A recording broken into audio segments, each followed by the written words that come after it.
to the 2025 edition of Forlorn Dopes. I'm your host, Cybersmily. I'm your co-host, Wisdom. Greetings, programs. It is the start of a new year, and hopefully, great things are coming. Hopefully, maybe, Maybe? uh, We'll see. maybe. Said with all sorts of doubt and trepidation, but on the cyberpunk front, anyway, hopefully, great things are coming. Yes. There looks to be some goodness in the near future. Yes, so we've been off for over a month, so a lot of things to catch up on. Uh, but just be aware, I know I missed out on last episode of the year from last year. Fine, not wrong. It's just That us was my getting fault. old. Yeah, getting old. Things had to happen. Yeah. So we're gonna kind of recap on things that we've missed in the cyberpunk media genre since last time we met. Much. Well, let's start with the official stuff Yeah. from Artel Soria. We got the Christmas DLC, the 12 Days of Redmas. It's what, the third year in the row? Yes, it was. Um, did you eat some of it? Yeah, that's pretty good stuff. There was a homage to thing that I found interesting from it, besides all the gear, is one, there was a homage to version 3, Yeah, which, which was kind of weird, but hey, hey, version 3 was green. I'll give it to them for that. The other thing, I don't know if you've noticed it, but there was mention of rust, rusted chrome. I missed that. I missed that. The this they close. I don't know. How do I close things? Because that's just the way to do it. So for the weapon, it's long-barreled pistol. Uh, basically, have a category, which is taken from rusted chrome notes. So, question is rusted chrome in the works? Is it just notes? It's still on a back shelf? I mean, I'm hoping that means it's a sneak preview of it. Like that would be optimal. I would hope so too. Um, from various posts and comments from people, I know that the Night City sourcebook is currently in production.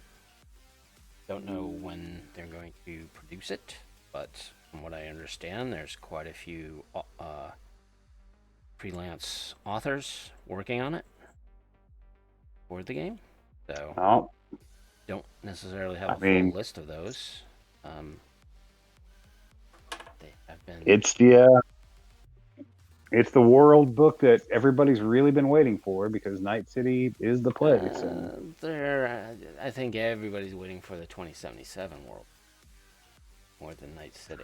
I I think it mean, might be a toss up. 2077, you don't need a world book. You've got the game. It shows you everything you need to know about the Night City there, and like if you're lucky enough to get like the uh, art of 2077 or the 2077 guidebook, those books already do most of that work. But Night City in the Time of Red, that's uh that's that's what needs development. Yeah, so um so the 12 days of Redmas, and then there was also the Scream Sheet generator. which was from the previous month, which I think was put out after our last episode. That's kind of fun. Utility. I think I'm trying to turn that or convert that into an app on my site.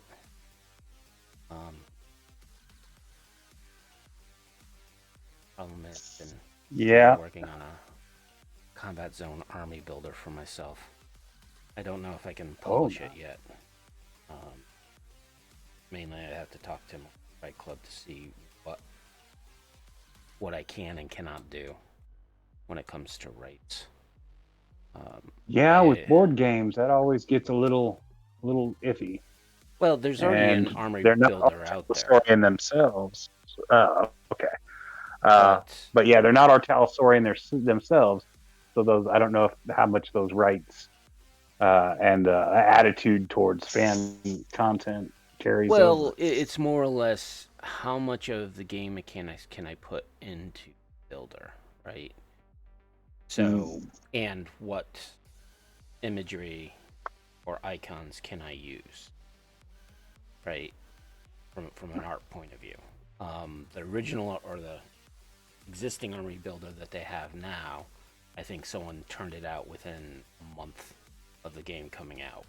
And it seemed like my Monster Fight Club was okay with that. However, I'm looking to do a few other things with it, and I want permission before I publish it. Whereas this guy, I think, published it without permission. You don't want to have to do a whole bunch of work just for them to turn around and say, well, it's mostly work for myself right now. So,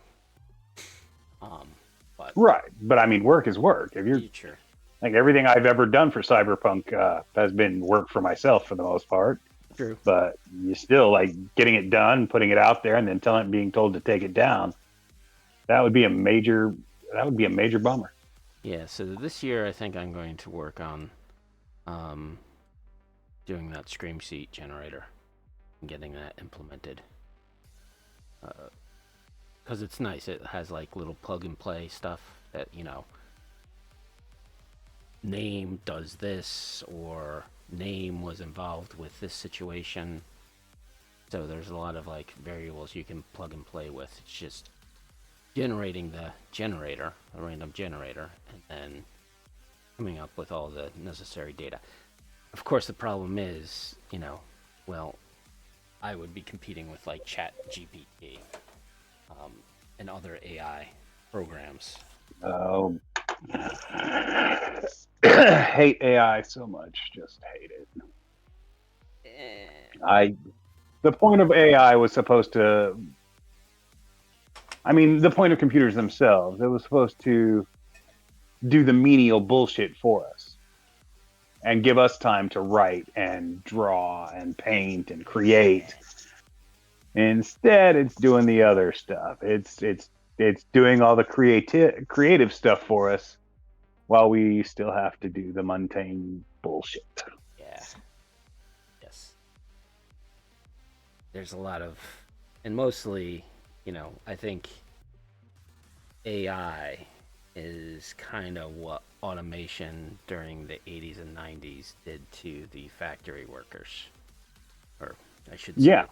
Put everybody out of work, or at least moved them to but AI is now targeting the management level to automate. And I don't think the executives really understand that AI is going to make their jobs obsolete. Well, I mean, we saw how scared they got when people started working from home, and suddenly those like office middle managers were no longer necessary.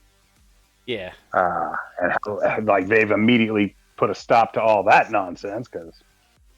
Yeah, and that's the crazy thing. They talk about, we got to reduce. You need to be more of a green company. Okay, working from home makes you green.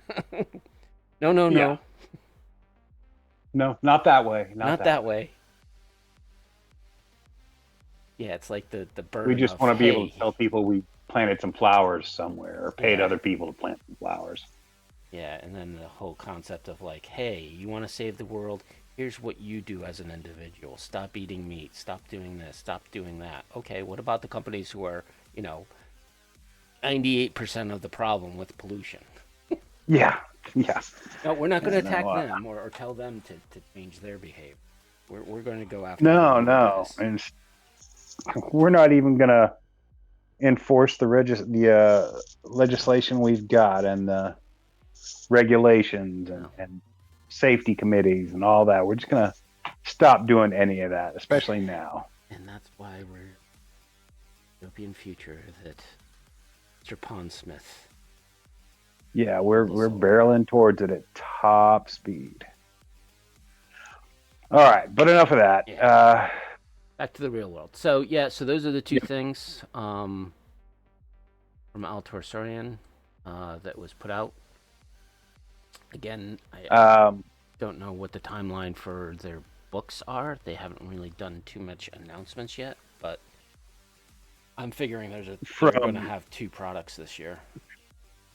Yeah. From CDPR, the big news was the surprise update. Did we cover that at all before? No, it the break happened after. Yeah, it happened just after. Out of nowhere, CDPR drops an update with content in it, and it's cool. It dropped a lot of stuff people have been wanting for a while. Most notably, the ability to, like beforehand, you could only change cars on or colors on certain vehicles, and pretty much every time you got into it, you'd have to change colors on it. Now they've expanded the number of vehicles you can do that with to include all the really cool cars anyway. Plus, they added a bunch of new cars, including some of the most requested. Yeah, now do motorcycles because I want my Kusanagi. Exactly, I want my black one. Yeah, I want black with red wheels or teal something. Yeah. But either way, I want to remove all the bullshit stickers because it doesn't look anything like Akira's bike or Kaneda's bike from Akira. Other than it's red and it's covered in stickers. That's really the only similarities. But no, give us the ability to customize the motorcycles. That would be cool. There's new missions that are kind of hidden and scattered about. I still haven't found all of them. Yeah, it adds. It was a nice Christmas surprise just out of nowhere. Of course, the big thing that was, I think, in this patch is the whole photo mode, which. Yeah, I had forgotten about that. Photo mode now adds a ton of new options. You can really play with it. Like they added a bunch of stuff that had previously only been seen on PC with mods and whatnot. Like they really paid attention to the modding community and given us some of the more popular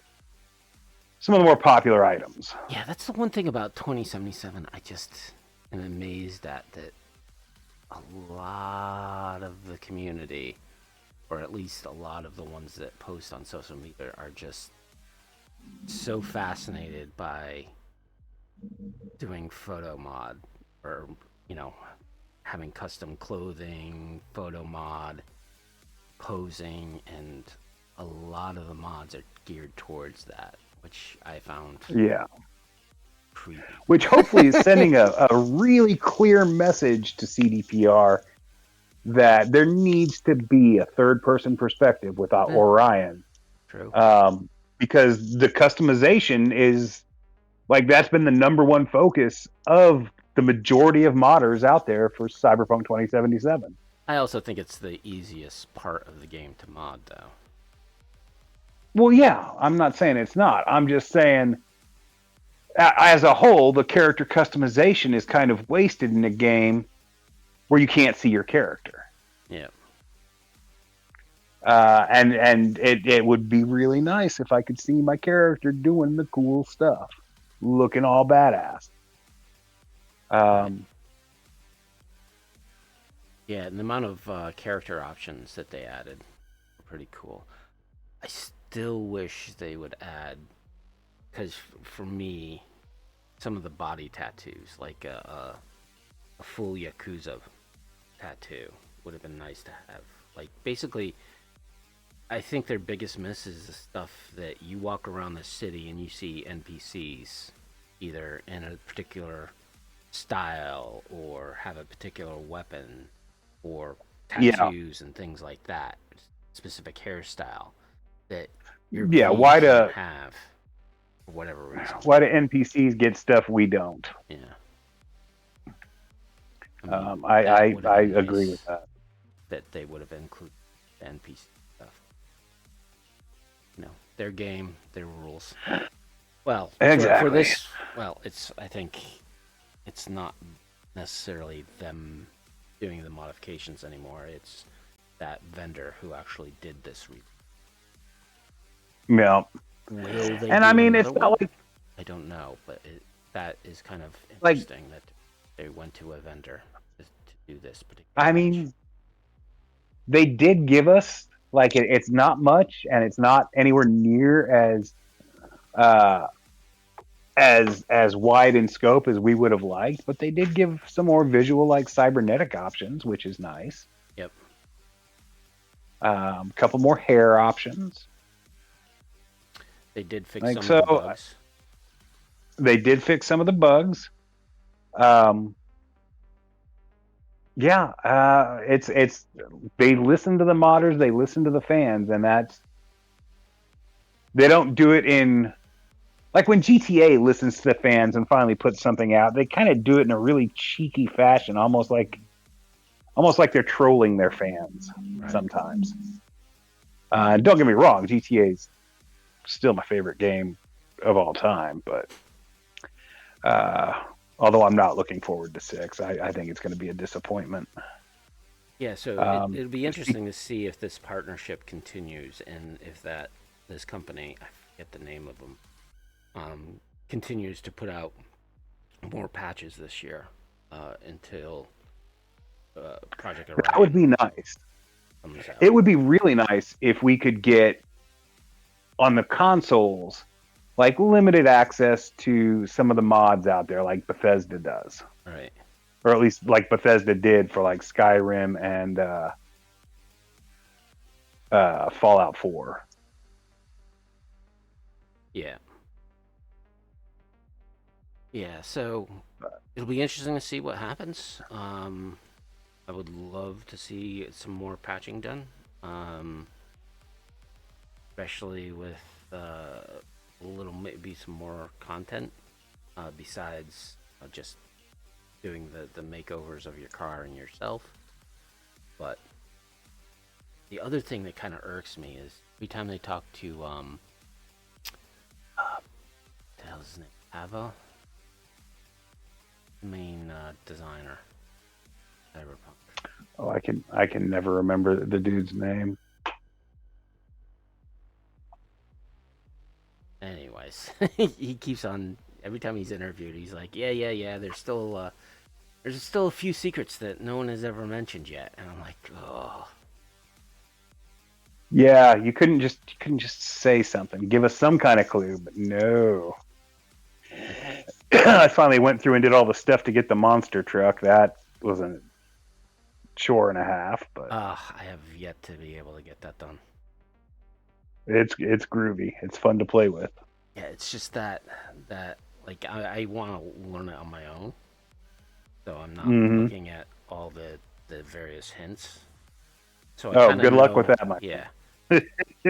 So Good right now luck I'm with that. doing the Towers arcade game and trying to figure out a You know, complete that within I time.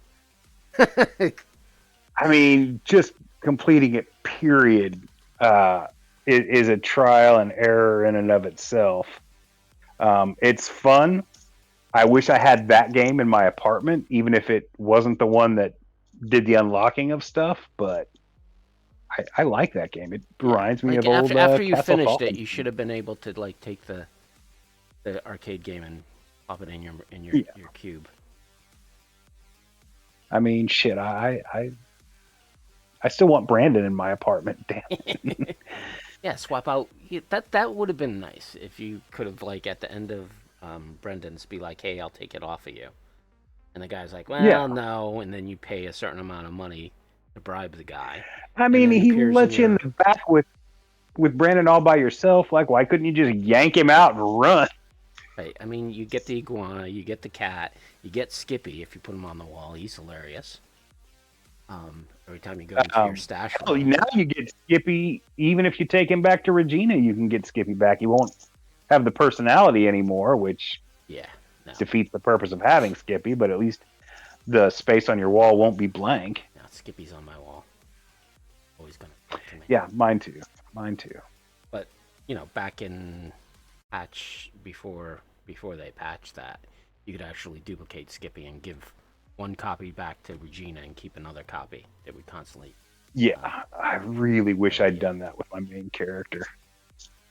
Yeah, my main character I play exclusively as out of the box, right? So I don't do any exploits with her. I don't do any mods, right? So anytime there's a new patch, I play that one character. Yeah. And then I start adding in the various mods that I've accumulated the past year. Yeah, so there's that. Also from CDPR, they officially announced another anime that is going to be upcoming.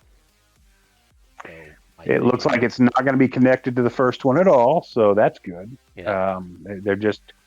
It'll be a new story. I don't know if it's going to. We don't even know if it's going to be the same studio. Yeah, that's true. I mean, personally, I hope it's not. I hope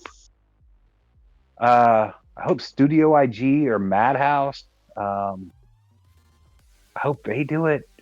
Just somebody who will be a little bit more grounded, not so over the top. But that's me. I've said that many times. Right.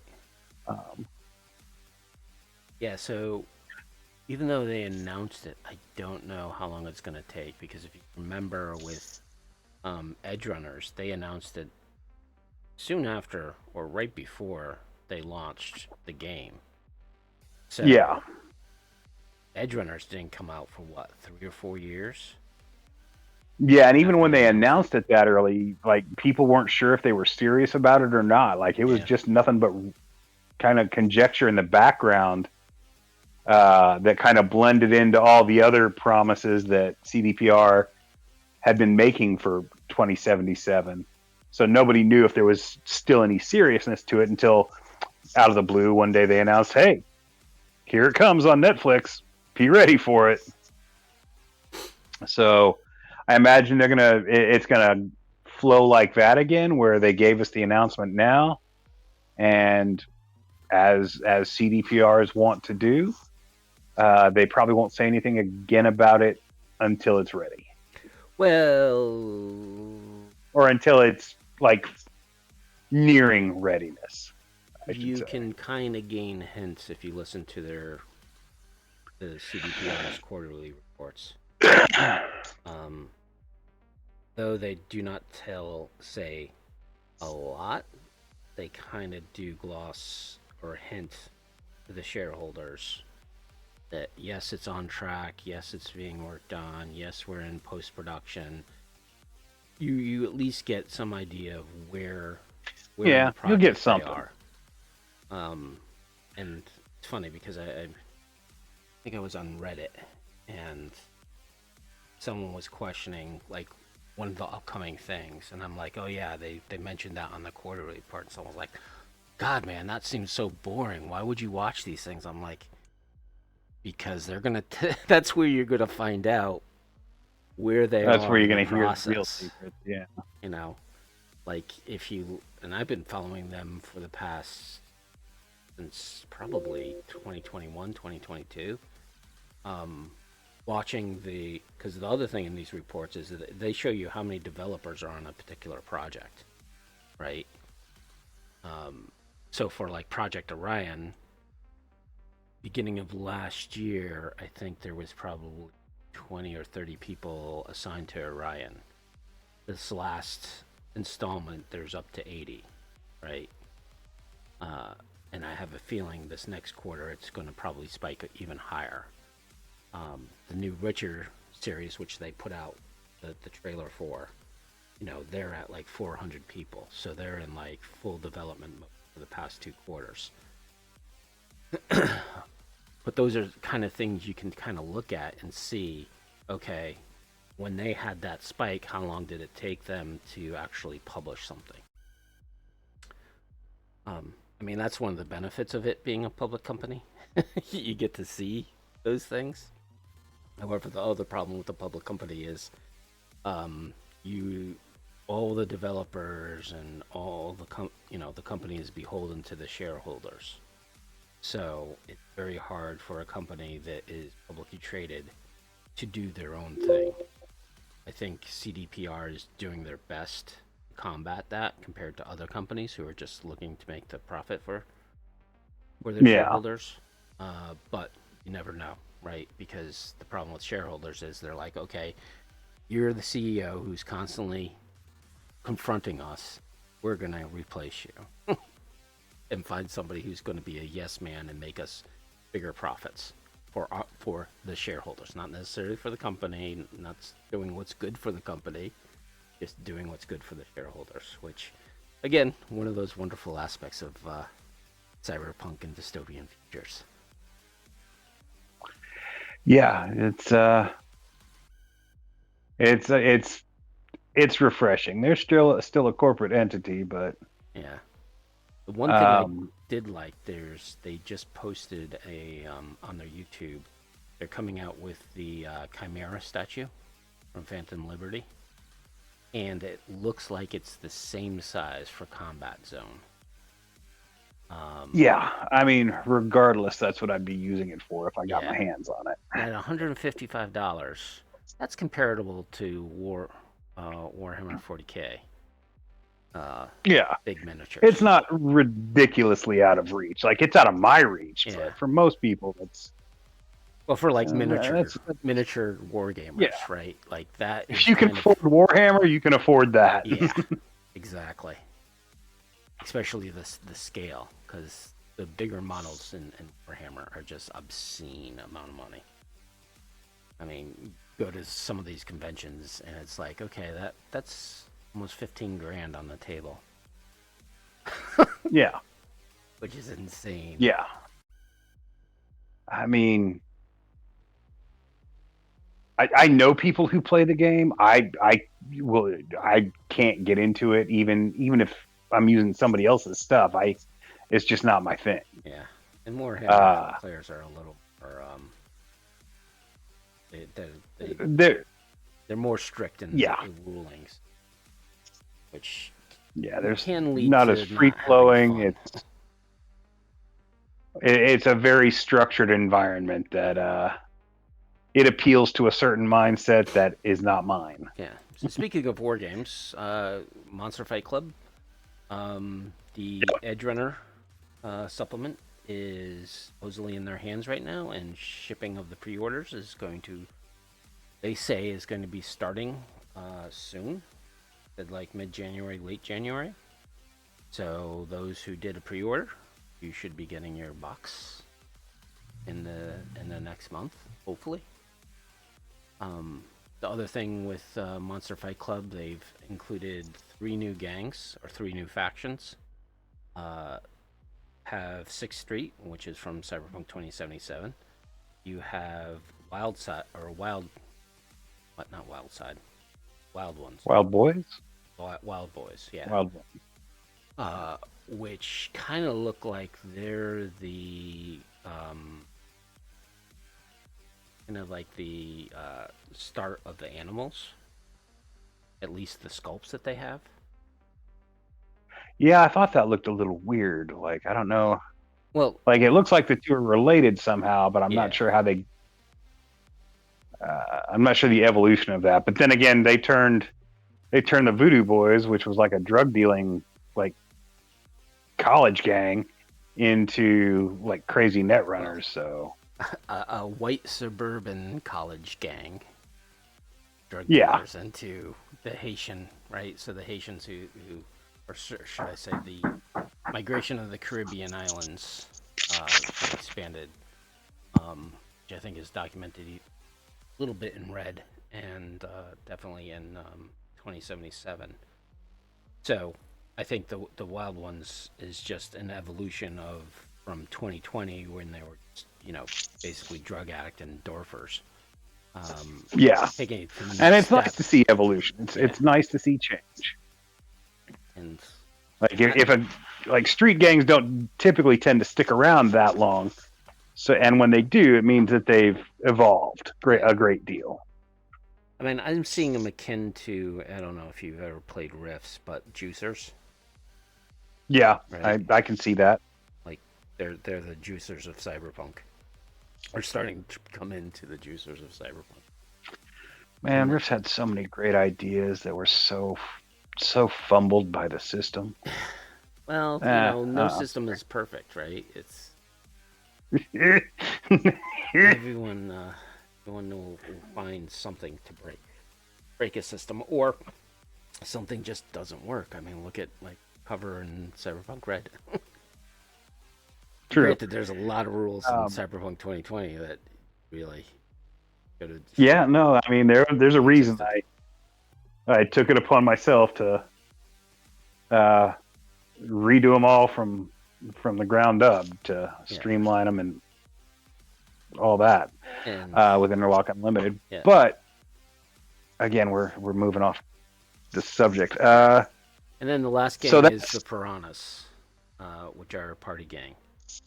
And it's interesting how these new gangs are created because they also have tags of other factions that you can play with it. So, like the Piranhas can be part of the Voodoo not the Voodoo, the Bozos. I forget what the other faction they are. Yeah. So, like 6th Street is Zoners and. Shoot. 6th Street. Basically, they have 2 additional gangs that they can be part of.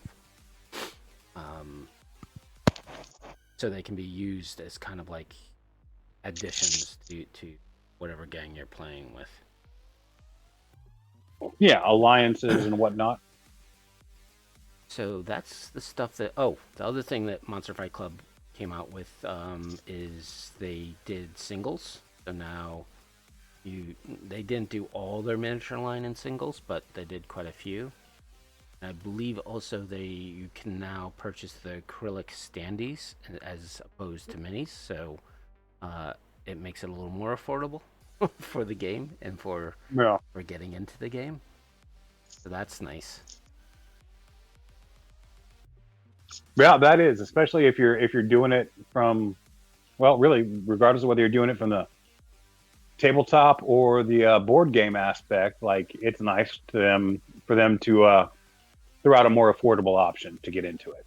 Exactly, and I think that's a key to most war games, affordability.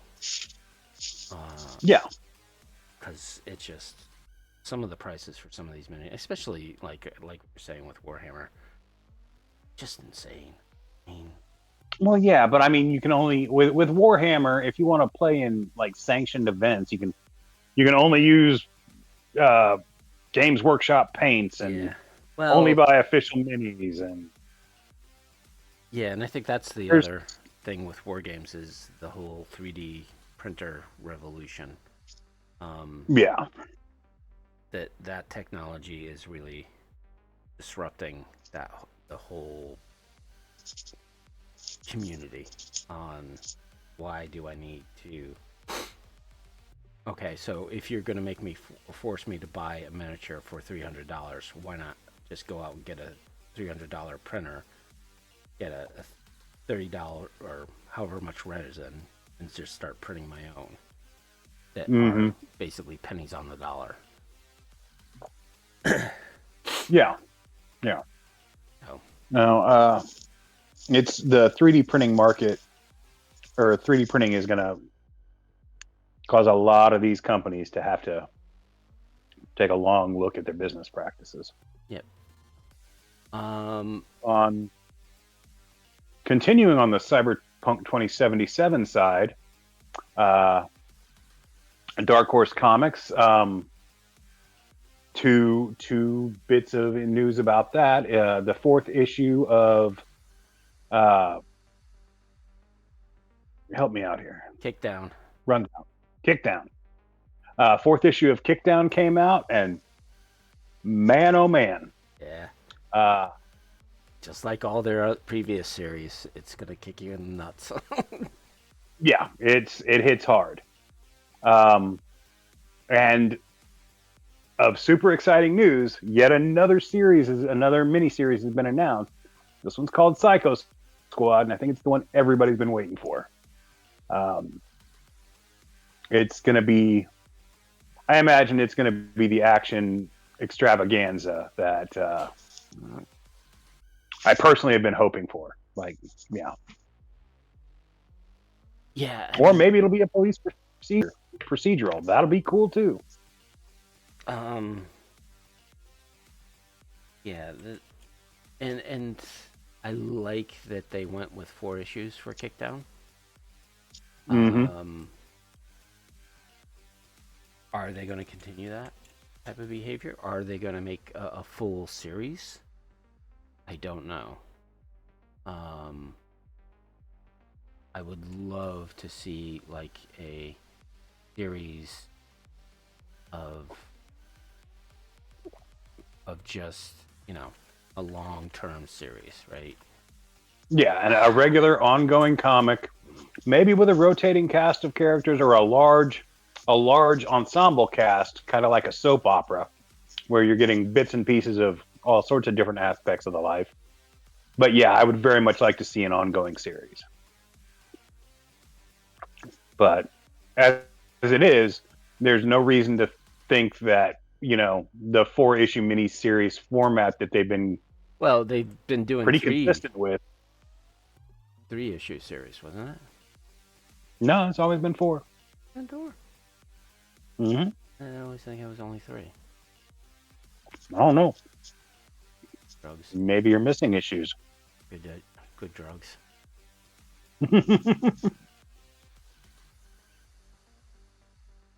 I don't know if they're making you miss issues of Cyberpunk. They're not that good at drugs.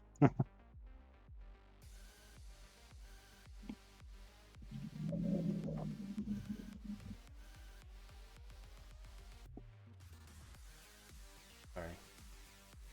Did I think they used to? But yeah, Psycho Squad looks like it's max stack. So I think it's just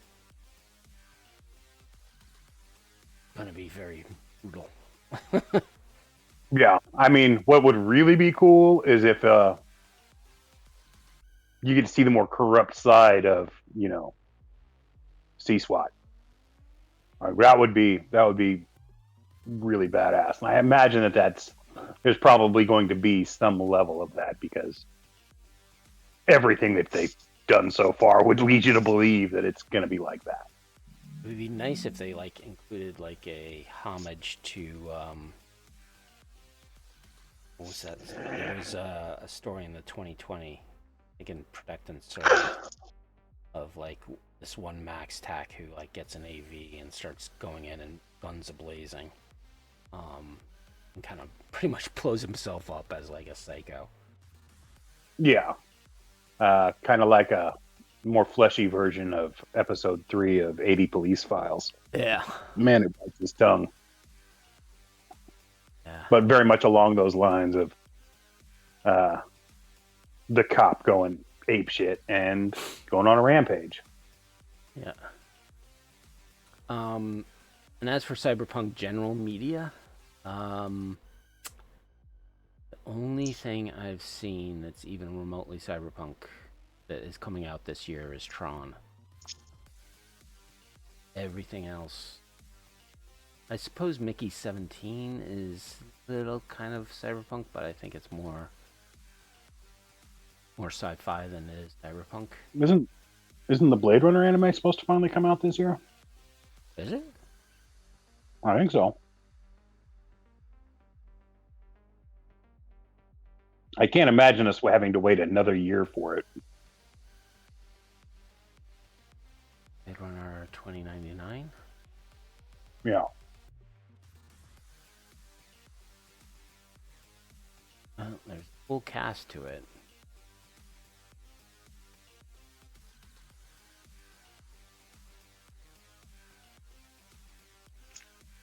Runner Blackout 22. Those were the little specials that they put out before 2049. Yeah. No release date yet, but I think with the amount of cast that they've already done, I think they're definitely in production, if not completed production. So, Yeah, usually voice actors aren't hired until, at least not the English speaking voice actors. Those usually don't get hired until it's most of the animation is completed. the only person I recognize is Michelle Yeoh. Yeah. So, yeah, hopefully that comes out. It's funny because I just started re-listening to, and I haven't read the book in years. Do Android's Dream of Electronic Sheep.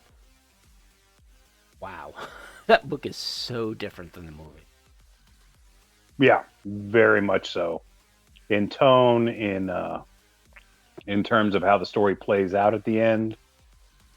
There's a whole lot left out, and it's weird because it's just a short story, but there's a lot that doesn't make it into the movie. Yeah, but the obsession with the animals was like I Yeah, don't that's remember this. that's what I was talking about. Yeah. I mean that's like half the book is them dealing with like the pet android animals and the ones that they think are real and Oh, you got an artificial animal? Oh, how crude of you. yeah. Look at this puppy. But yeah, I think that's coming out. Virgin Punk is coming out, which on an animation front has me really excited, but on a story front, it's also got me really trepidatious. The director of that, who I'm not even going to try and pronounce off the top of my head, he was also directed, Yasuomi Mezzo Umetsu. Uematsu, something like that. He also did Mezzo Forte and Kite, or Kite, and Megazone 23 Part 2, which is where I first saw his work. Never He saw did Mezzo Forte. Is that kind of cyberpunky? It's much more subdued than Kite, but very much cyberpunk. In fact, they probably could have existed in the same world. I liked it. There was both like a dirty pair ripoff from the poster kind I'm of. seeing. There was an OAV and then there was a series. He also did one of the shorts from Robot Carnival, and that was really fantastic. In fact, his might have been his might have been my favorite in the whole movie.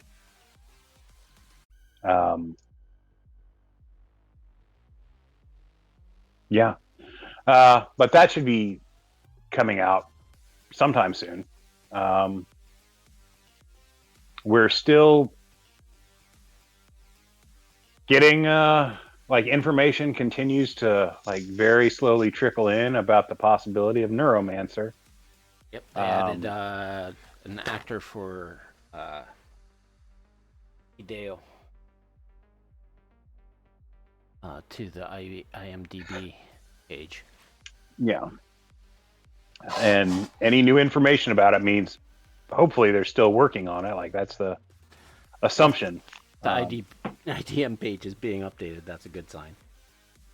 Yeah, that's a very good.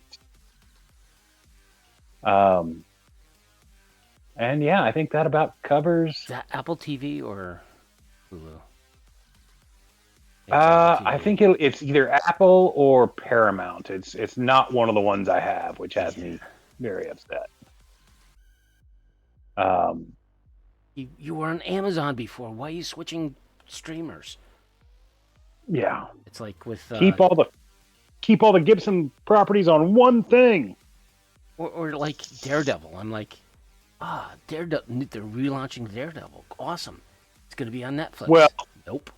No, that was Netflix didn't want to pay Marvel for the rights to air characters that they weren't going to own.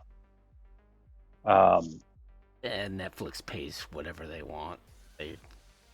Marvel demanded too much money, or Disney was like, "Yeah, no, we own all you now." No, I really think Netflix were the cheap ones on this regard, because Disney / Marvel had. This was coming out at the same time Disney and Marvel were making deals with Sony for the Spider-Man movies.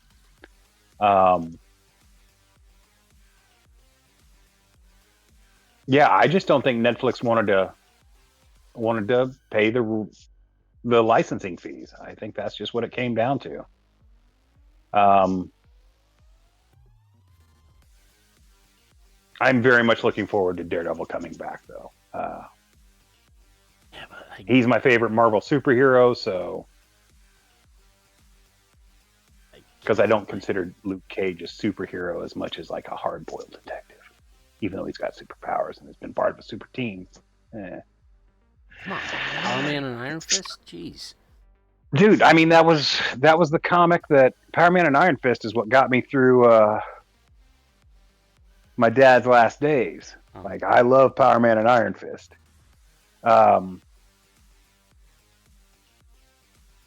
But they were so very street level. I mean, Power Man himself barely had a costume. Yeah. And now he had the tiara and the yellow shirt, but it was just like a yellow disco shirt with like a chain belt and some jeans and some goofy boots. Well, if you're street level, what really can you afford? Right. I mean, Iron Fist was like in a green leotard with giant flared collars and a mask and all that. Like Luke Cage never had really a secret identity, whereas Iron Fist kind of did, even though he was but yeah, one of my favorite comics of all time. And certainly two of my favorite characters. And Luke Cage, they did right. Iron Fist, not so much, but they could have. Like, the potential was there. Hopefully that all gets fixed with Daredevil. Yep. Yeah, so that's kind of it. Yeah, I think that brings us up to date with Cyberpunk media coming out. The game. All the fun stuff. All right. I haven't. What? Yeah, go ahead. Gonna get into topic. Get into Chrome 3. Let's get into it. That is next on the list of books to review. Chrome 3, I think, is the second largest book. It's pretty beefy. It's got a lot in it. Which is odd. They really don't add too much. No, and in fact, like they remove some sections. Like there's no guns in Chrome 3 or 4 at all. Yeah, it was interesting. It was an interesting choice, seeing as how that was. I mean, those were like the two of the main selling points for the. Well, I think the first with Chrome 3, it seemed like they were getting more back to the core rules, right? Whereas Chrome 2, and I think we've talked with Benjamin and some of the other original writers on how oh, like with Derek, how Chrome 2 was kind of like a little bit of like just making up the rules as you go. Yeah.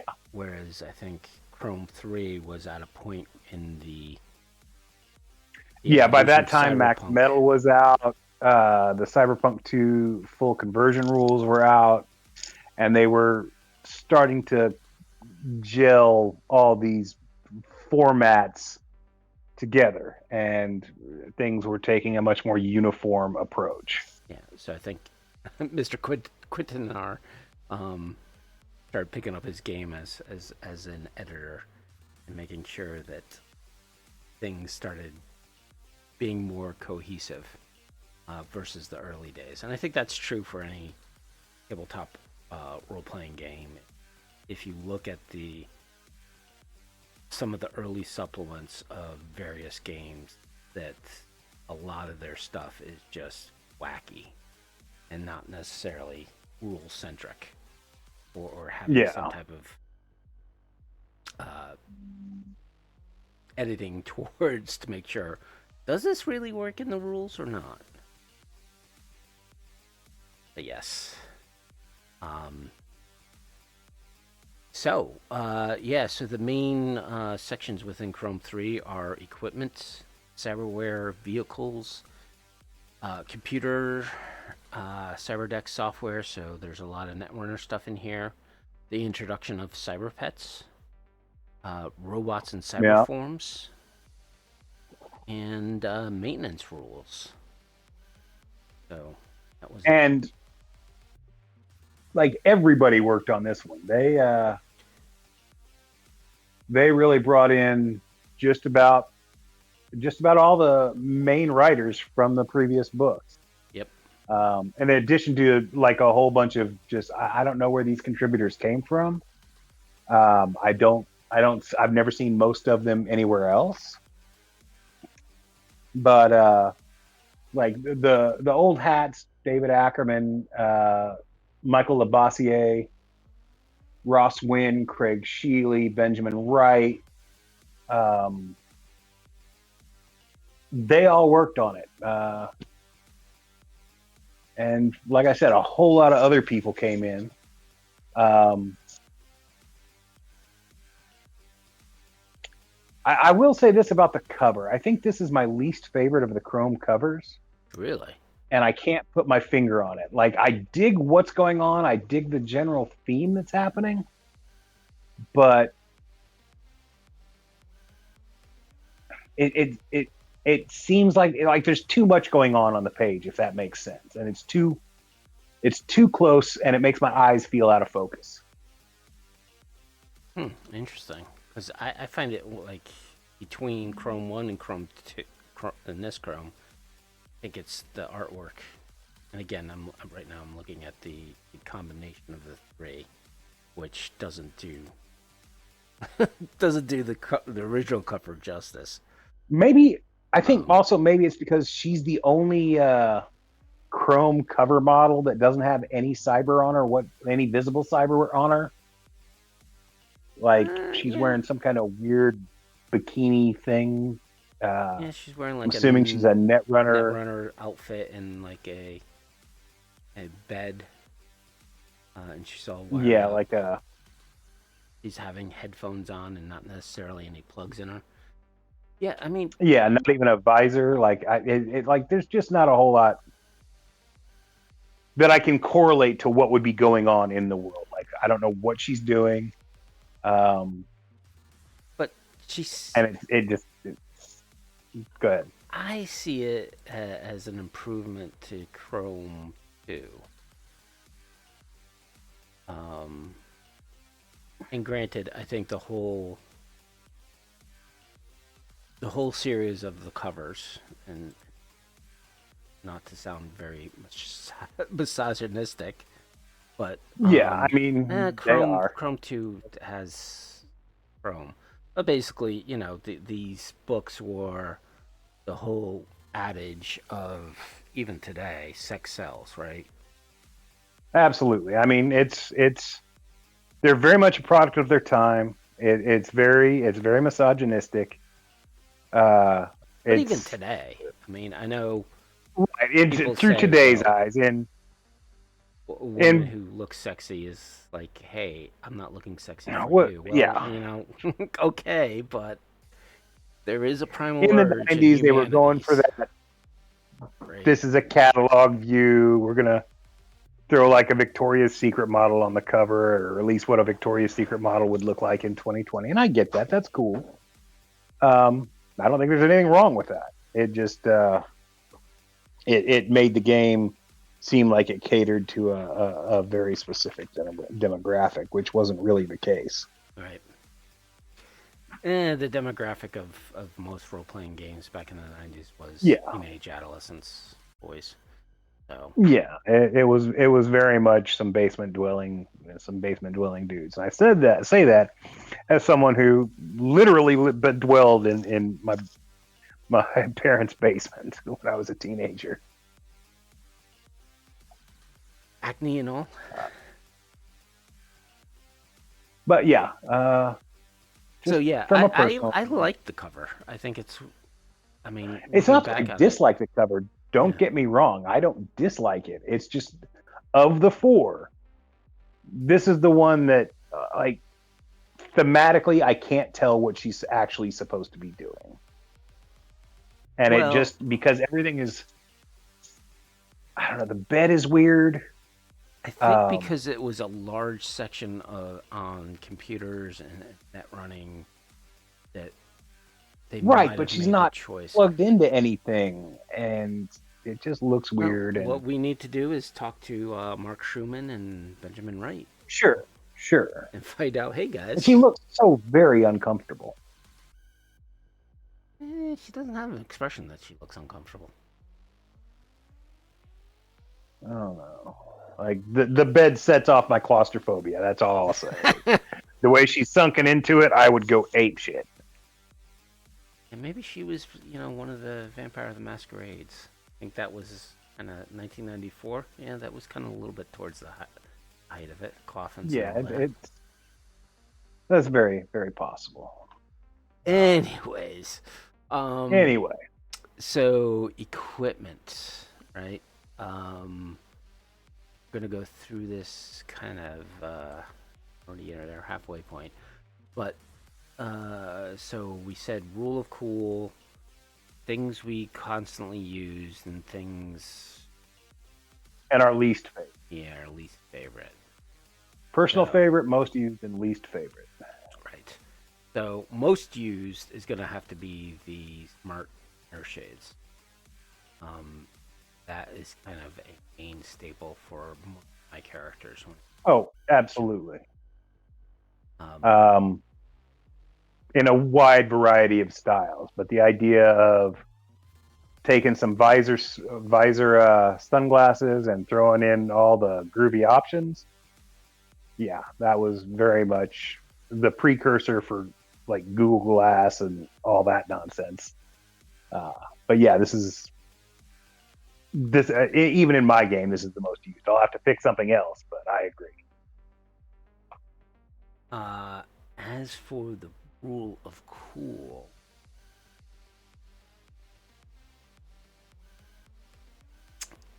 that's gonna be a little difficult for. Um,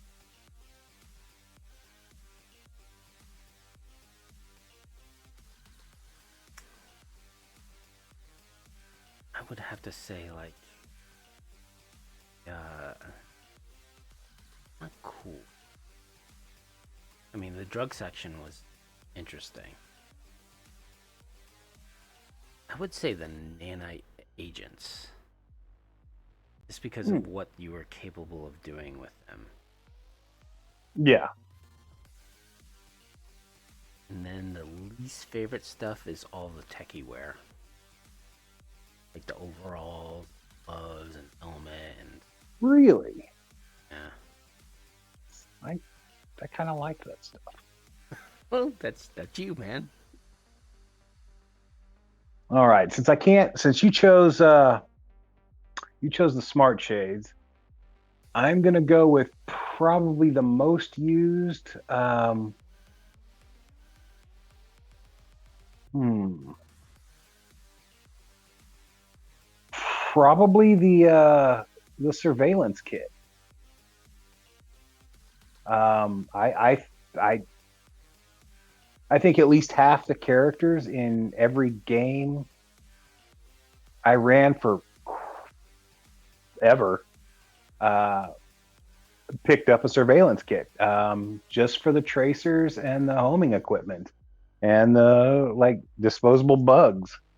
Like shit was awesome. It was useful. For rule of cool, um, okay, it's a tie.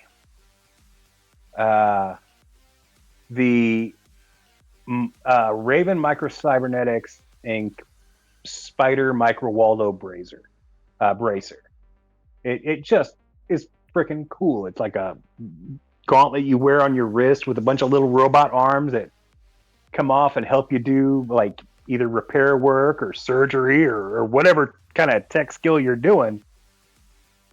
It adds like six little robot arms to it. Yeah. And that's just cool. Yeah, Right. I think one of the things that I think was a miss with this supplement, especially with like there's certain things that you didn't necessarily need an image for that piece of equipment. But I think like for like the clothes section, which I say I I feel think you this is definitely needed bad. an image. If you had images of Spider. actually what they look like, it would have probably improved it. Yeah, I'll agree to that. Yeah, for something supposedly so like high fashion, for them not to have any kind of image at all was kind of a misstep. But at the same time, you didn't want to have bad art there either, True. because that would just, you know. The one that was tying with it though is the Everest Ventureware grapple line. I thought that was super cool. Yeah.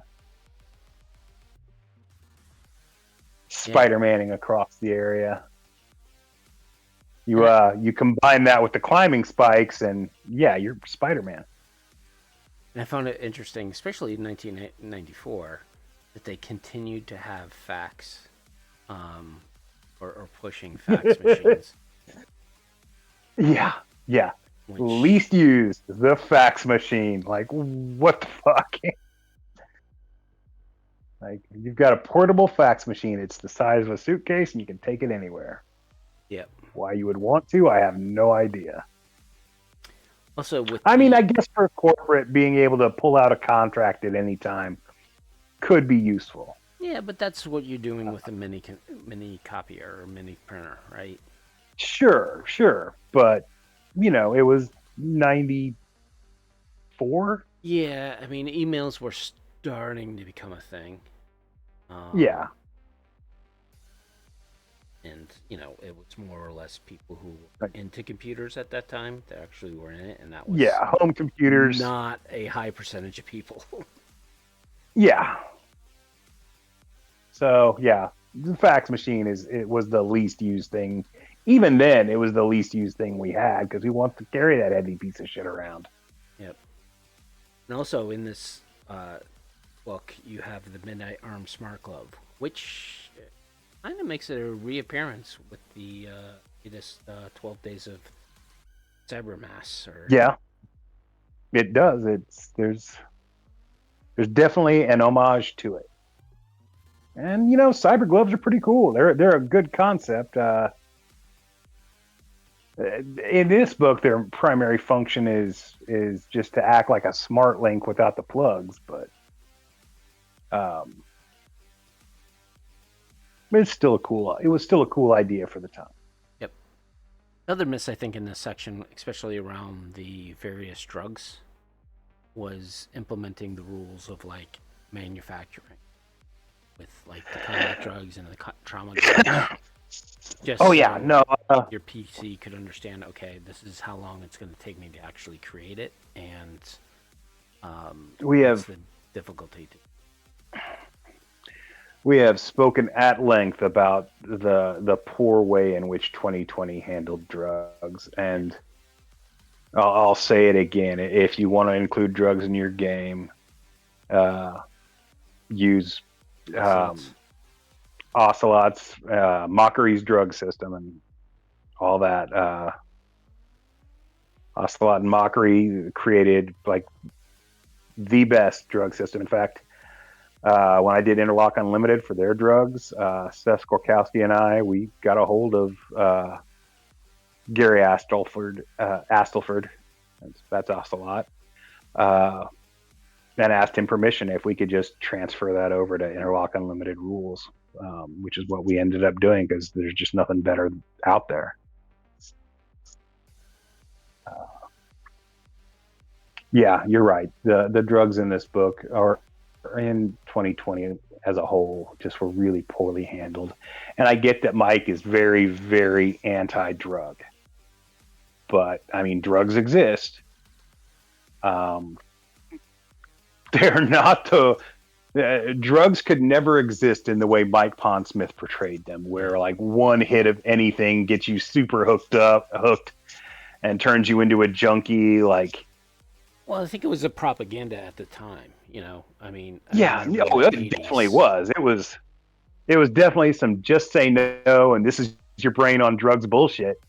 Um, but like drugs were such a part of the cyberpunk like genres culture and that counterculture that like reading it at the time just like seemed so disjointed from what you were reading in the novels or seeing in the movies in the same genre. Like it Yeah, didn't fit. true. Or the glorification, And like just with Scarface and yeah, a couple other and movies just like from a that. basic like common sense, like if your drug is going to kill, it like has a 50% chance at killing you every time you take it, nobody's going to buy that shit. Or if they do, like you're going to run out of customers real fast. Yep. Like drug dealers like to make money. That's why they're in it. Yep. Now, as for Um, the for negative effects, right? Yes, they build up, right? There's just that craving, but not. Um, but it's not as deadly as you think it is. I mean, mostly, no, I would say nothing it ever could takes be, or years nobody for them to ever. die. Yeah, Anyways, back on the topic. Yeah, so that I think would have been nice to have seen.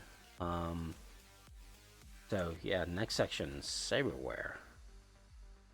What's this your one's going top to be three? difficult. All right, most used. Um, Man, these are going to be difficult. I'm going to go with the most used are probably the digit cyber fingers. Um, Once that became an option of like back in the first Chrome, like switching out fingers and having quick change mounts as fingers, like having more options for that, that's a no brainer. That's that my characters loved that shit. Um, Most stylish. Here's where things get tricky. Um,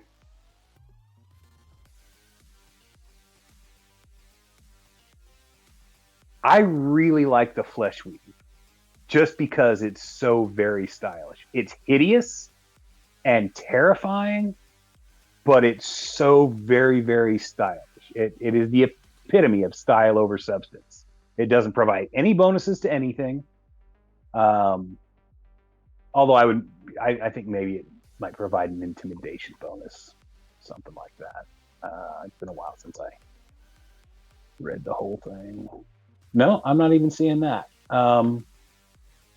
It's just crazy looking. It's very Giger-esque and it makes your character look biomechanical, which is like stylistically that's badass. Um, and least used. That one's easy. That is the supersized arms. I've I've never once had a character take that shit willingly. All right. Uh, I mean, I remember in Solo of Fortune 1, they talk about, the bulky Russian cyber limbs and kicking holes in tanks and all that. But have you ever seen the movie Metal Storm: The Destruction of Jared Sin or Space Hunter? Like some of those really like mid '80s Metal Storm. sci-fi kind of. Yeah, I kind of remember Metal Storm. The dude had the giant cyber arm, and it looked so ridiculous. Like he was in this big, strapped into this big platform, and I don't know why you would ever want these giant arms. Like you could never wipe yourself again. Well, was it Ghost in the Shell 2 or Ghost in the Shell 2045? Didn't they have like an NPC who had obscenely crazy cyber arms? They did, but it came across as like that was all he could afford or all that was available to him at the time, not like a stylistic choice. I think it was a stylistic choice because he was like the fixer's bodyguard. I mean, yeah, because if you've got arms that big, what else are you going to do in life? You can't be a chef Exactly. anymore. You're going to be a bouncer or a security guard. Yeah, you're just going to be there to look at you, these. you know? But like one of those really ridiculous like bodybuilder strong dudes, you can't wipe yourself anymore. So what's the point? That is true. That is a point. Like with the, I don't think it's a supplement. X-Chrome with the arc welder. How do you wipe that thing? What are you doing? Like, what was going through your head when you decided that's what I want? Anyways, so for me, I think the most used is the Smart Gun 2. Smart plates was used very, very often. That and live wires. With the two cybernetics that were constantly in my game by players and myself. Rule of Cool.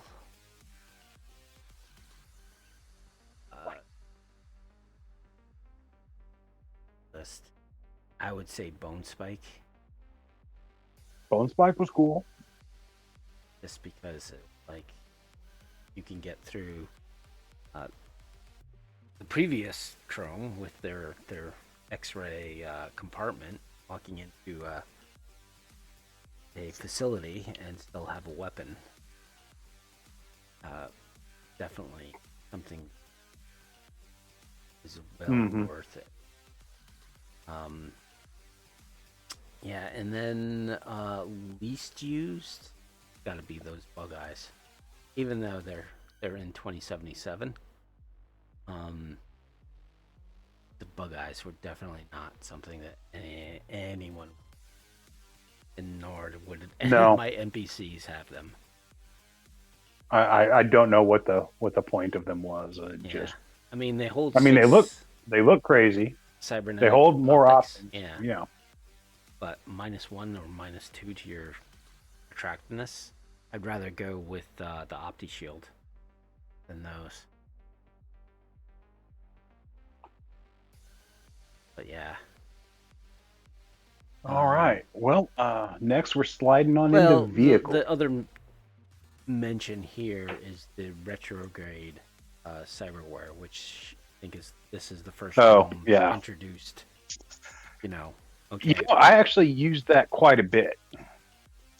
I have too. I mean, just because it was, hey, this is the stuff that was offered especially if you wanted to create a character or an NPC that was before or got their cyber. I would have before the revolution. I would have very much liked to have seen more things along those lines in 2077. As cybernetics become generational, like some of the older people that you would encounter in the ghettos, like they should have like some janky, fucked up looking cyber arms. Yep. And I wanted to see that more often. Well, I think this came out Well, of like that's the all soul. disability will pay for is this barely skeletal thing. Is it the soulware from? I want to say Solo 2, right? Yeah, Am I thinking of a different supplement? I know what you're talking about. I don't Yeah. remember which book it necessarily came out of. But just like that, yeah, that old school, very cheap, um, first generation type of stuff. My friend Mike Van Atta from the Views from the Edge Cyberpunk 2020 forums. He wrote cheap FBCs and cyberwares from around the world, which very much deal with like very low cost cybernetic replacements. The range from those to the like next generation high end state of the art stuff, and you can find that at Data Fortress. Um, both of those things, and I highly recommend them. They will change the way you think about cybernetics. Yep. And the great thing about this section is and with the retro is they give you, this is what it used to cost new. This is what it costs now as Yeah. used. And the pricing is just, some of it is very like, wow, it used to cost 6,000, now it's like only 500. Mm-hmm. But out of this section, I did Like a like used the car back then. sleep induction chip. Because again, that's from the previous Chrome with the sleep inducer. That is kind of like a staple for a lot of my characters or my players. Yeah. Just because they're paranoid enough to be like, okay, I need to get shit done, and I don't want to waste my time on sleeping. Yeah. Plus, it's a nice, again, like it was in the previous book, it's a nice nod to Judge Dredd, and those are always welcome. Yeah, and my player's obsession with it, it's like, oh, you guys really want this in your real life? Is that why you always constantly buy this stuff as your characters? Because, I mean, yeah, I agree. 3 hours, 2 hours sleep, and you have a full night's sleep, I'd take that in a heartbeat, man. I mean, I only get that much sleep now as it is, but I don't feel rested in the slightest. So if I could get rested in that time, that would be awesome.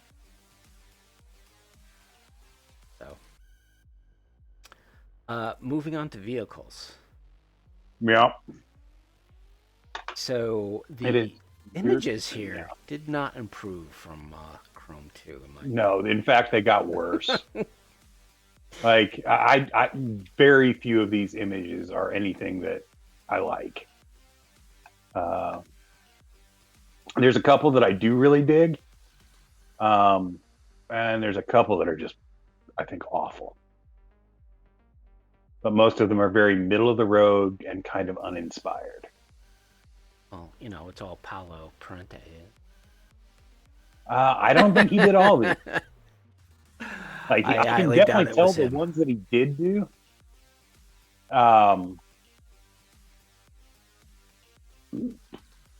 The more detailed ones, I think he was responsible for. Yes, I agree with that. I'm trying to see if there was artists from Junction Long. Yeah, there was no interior art from the previous Chrome was responsible for. Yeah. For these. And most of them, like I said, are pretty middle of the road. Some of them are fantastic. Like a couple of them are fantastic.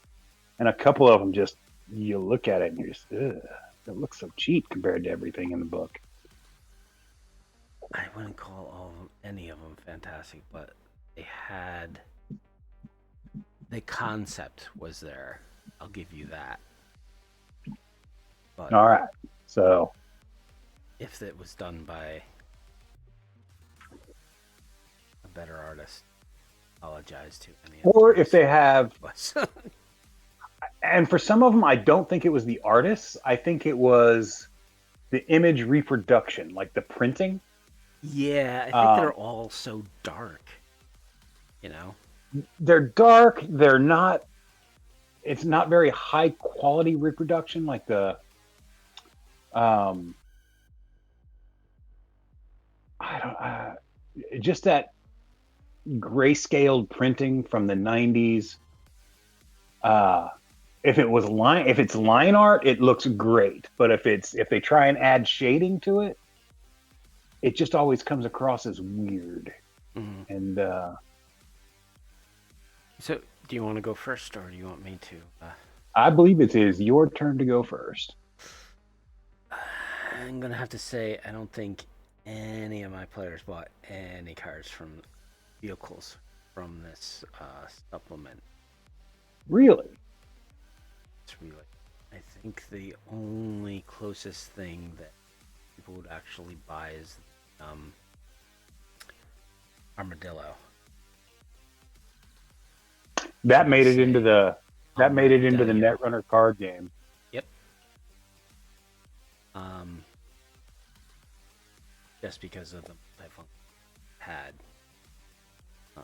It's used quite a lot in the lore. As for the rule of cool, I see the potential for the Benson Violator hover cycle. Yeah. I think it's a little,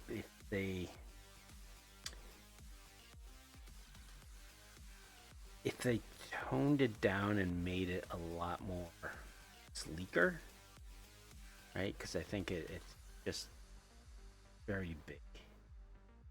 Yeah, it's pretty massive, but it did give you the template to create your own hover cycles, Yes, which and that's, I think, could have been, definitely would improve that. Then yeah. what we never used, or I think is probably worst out of, well, outside of the military hardware that was introduced in this section, I would say the Ares combat bike probably Really? avoided them because I have no idea what's going on. Um, See a Gatling gun kind of the sidecar, but I mean, I could see nomads using it. Or military. Like I could see that having uses. Not for the grunt on the street, not for your standard edge runners, but I could see situations where that one could at least be useful. all right. All right, my rule of cool, or my most used from this book is going to be the Kundalini Torpedo Police Interceptor motorcycle. I really like this bike, and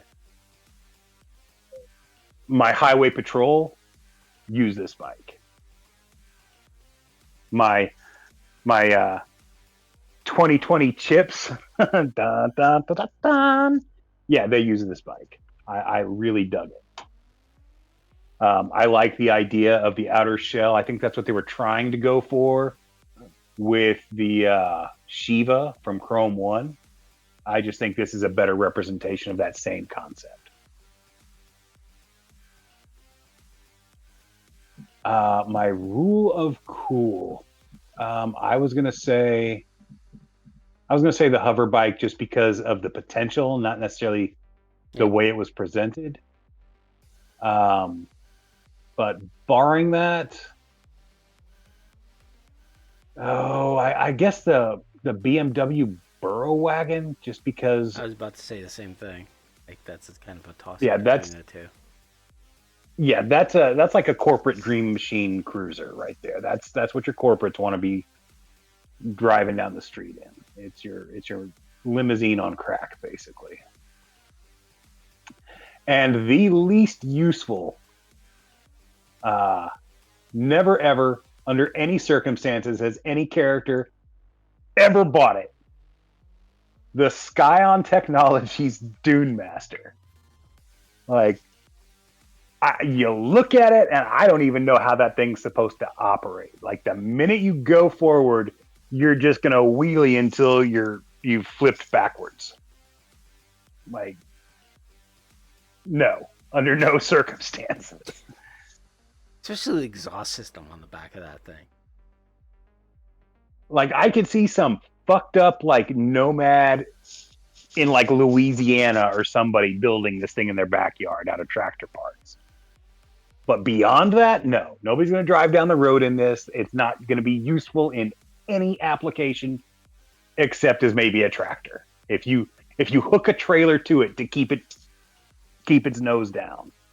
You know what that reminds me of? I don't know if you've ever saw it in magazine, but back in the 80s there was a magazine called Cartoons.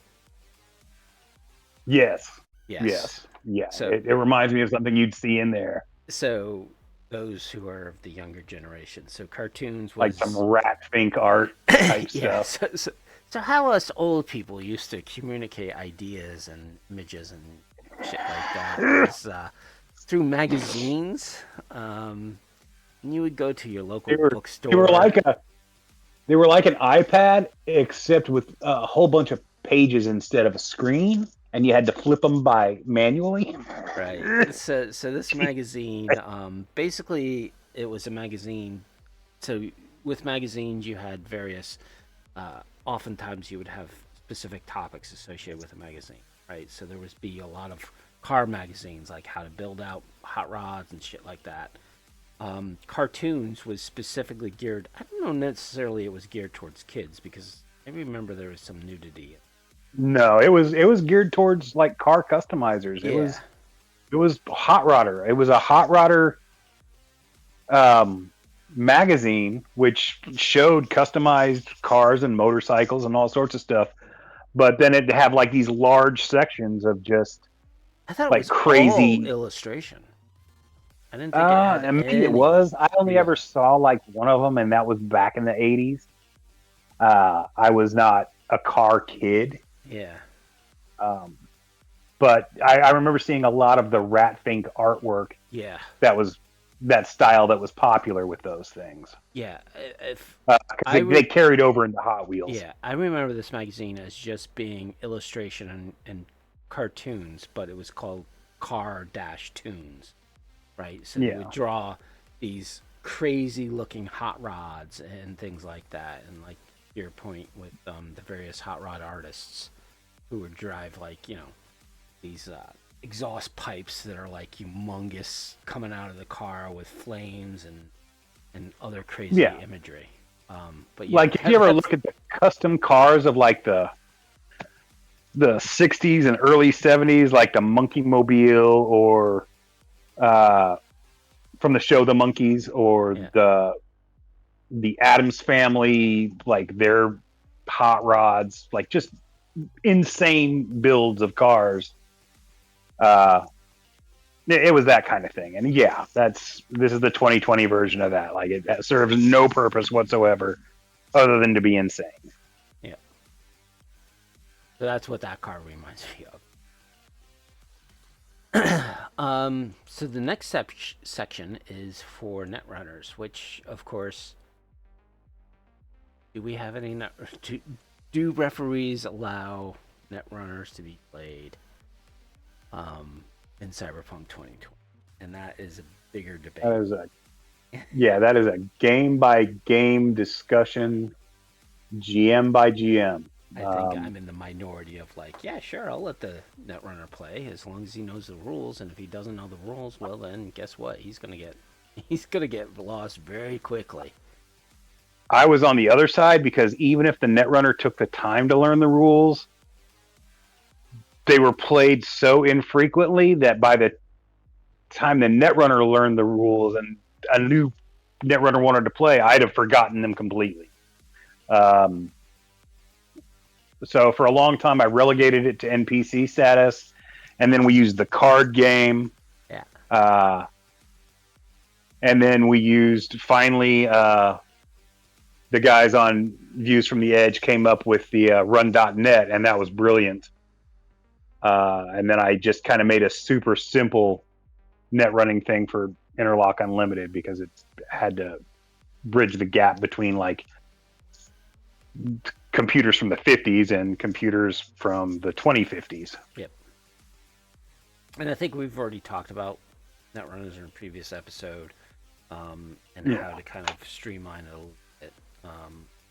But anyways, so this kind of like dropped quite a bit of Cyberdex compared to previous Chromes. And of course, all of this has been reprinted in the Bartmoss's Brain blowout. So, yeah, 100%. The first part of this section introduces daemons as opposed to demons. I never really used these rules when it came to net running, because there was enough for me to deal with. But it seems like daemons are a little more sophisticated than a demon. But like I said, I never really got too far into using those, especially with it. As for the netrunners that were in my game, the majority of them, I think, would probably use the Eagle when it came to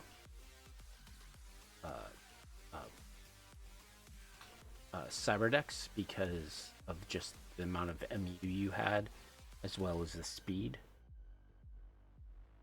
Granted, they would always go in and modify it, but the Eagle also had little blades on the side, so you could actually use it as a weapon. So that was kind of the preferred type of deck. From a rule of cool, toss up between the EBM PNI 724 Pi or the Jewel deck. You got to pick one because I'm going to pick the other. I'll go with the Jewel deck just because it just gives you flash. If you're a netrunner who's been stealing a lot, then you're gonna want to flash that bling, All right. As for least favorite deck, probably going to be the Green Knight. Just because it was kind of the worst deck other than the Danzig. Actually, the Omnibus Explorer 1 might have been the worst because just it costs so much. Yeah, that's it. That's my theory. All right. For me, for my games, the most used was the Zetatech PS4040 Porta Station. I really couldn't tell you why, other than it was basically a PC that folded up and you could take it anywhere. But then you'd unfold it and it'd have separate monitor, keyboard, printer, scanner. And the scanner is what really sold me back then because, man, back in those days, the idea of a scanner, like a portable, like you could own this at your house and just, that was light years ahead. And then within like 2 years, I owned one myself in real life. It was crazy. But yeah, no, we liked the Zetatech Porta Station. Netrunners, corporates, fixers, techies, they all had one eventually. For Rule of Cool, because you picked the Jewel deck, I of course am going to pick the 724 Pi. I like the idea that it looks like a blaster on your hip, low slung on the thigh. it was just very stylish. Yeah. It was, Well, it's a netrunner going up to the solo and being like, "Oh, what iron you got? Well, I got a yeah, 72 724 pi." yeah, and it could color change to match your outfit, which is just, yeah, style. Um, and the worst was the microsib kestrel. Like, I don't know anybody who looked at that and was all like, "Yeah, I want that thing." Uh, I'm looking at it now. I still don't know what the point of it is. So the Dantec Kiaguda probably, but It at least had a crazy Italian sounding name, but with the Cacciaguida. pillars, come on, I mean, the pillars are stupid looking, but I've seen dumber. that's true. I remember that Apple computer that Stephen Jobs put out that was like pink see-through plastic that was like an all-in-one jobby, and people went apeshit over those. So Those were in like grade school and high schools. yeah, they were everywhere, and they were hideous. They were so very 90s. Like, they were the epitome of 90s. So the Um, other thing about this section is they did introduce a lot of improvements to computers and slots. I still wish they kind of rectified what a what various slots you had when you had a cyber deck. Um, yeah, I mean, net running was just such a it just seemed like such a secondary concern from the very beginning. And it felt like it, well, if they don't care about net running, I don't care about net running. true. Like that whole concept of like slots and buildings. I tried to like take that into my own site when building out my netrunner deck creation system. I tried to implement some kind of understanding of the rules because it was just they're just too crazy and really didn't specify. Okay, this is going to take an input slot versus an output slot, or how many improvements or chip sockets you can improve and install in your deck. And I think Red does do a better system around that. But yeah, 2020 was just again like to your point. They did it like as an afterthought, much into it. Yeah, it's like they had a system in 2013, and for 2020 they wanted it to be more complicated and cool, I guess, but it just seems so disjointed, and it really is a different system from the rest of the game. Like, and it just doesn't flow. It doesn't feel like it's the same thing. Right. So that's the computer section.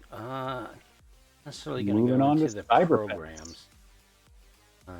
Yeah, no, I'm gonna avoid the programs altogether because I You never didn't read used them. that shit. No.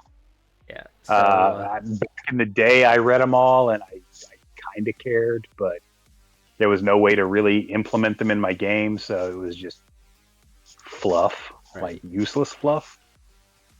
Got it. So we're moving on to the cyber pets. We're not going to do a breakdown of rule cool. No, that wouldn't even make sense. There is very little to be done here. Yeah, it's basically just a section, a new section that's just rules for introducing pets, both normal pets and cybernetically enhanced pets, into your game. Yep. And they've got a wide variety, like everything from like small dogs and cats to rabbits to larger things like gorillas and dolphins. And how to create I it. kind of used this. Yeah, I kind of used this and expanded upon it for Interlock Unlimited to include like whales and mice and all sorts of stuff. But uh, yeah, this lets you look at it, let you bring in what animals um, to your cyberpunk games. And I'll just point out right here that uh, raptors and large raptors are some of the pets that you can have, which means that not all birds are dead. That Stop talking to me about that. It said that all birds are dead. No, they're not. In 2077, they're all dead. No, in 2077, they're not all dead. You see a True. bird, it's right there at the end. True. True. The world could not exist. The world literally could not exist. Like human beings could not exist without birds, and without Well, bees, we'd just all be dead. they're the canary in the coal mine. Yeah, literally. When when the canary dies, so they're do all we. dead. That means humans are probably got 5 years before Yeah, we're wiped yeah. out. Why bother making a sequel? Yep. Everybody's gonna die. Yeah. So they in this Um, section they do give you some 3 examples of animals. Solo 2 expands it a little more and has more samples that you can leverage in your game. So, again, this I think is more of a creation section than it is actual presenting equipment or things that the players can buy. So, although I will say the image of the cybernetically enhanced tiger would be terrifying. Like that thing's crazy looking. a recent campaign I had Cyberpreds, tigers, Yeah. 3 of them. Players were like, "Oh shit, I really in there." I don't want to go in there. They win. Whatever's in there is staying in there. You know what's not going to be in there? This guy. Well, had to go in and capture or kill somebody in facilities. Anyways, so now we have the next section, which is robots, cyberforms, full Borgs, and power armor. So there's a It's lot of stuff in here. it's really weird that they decided to go that way. I think we should just tackle robots and cyberforms first, and then say Yeah. Borgs and powered armor as their own separate things. Yes. So,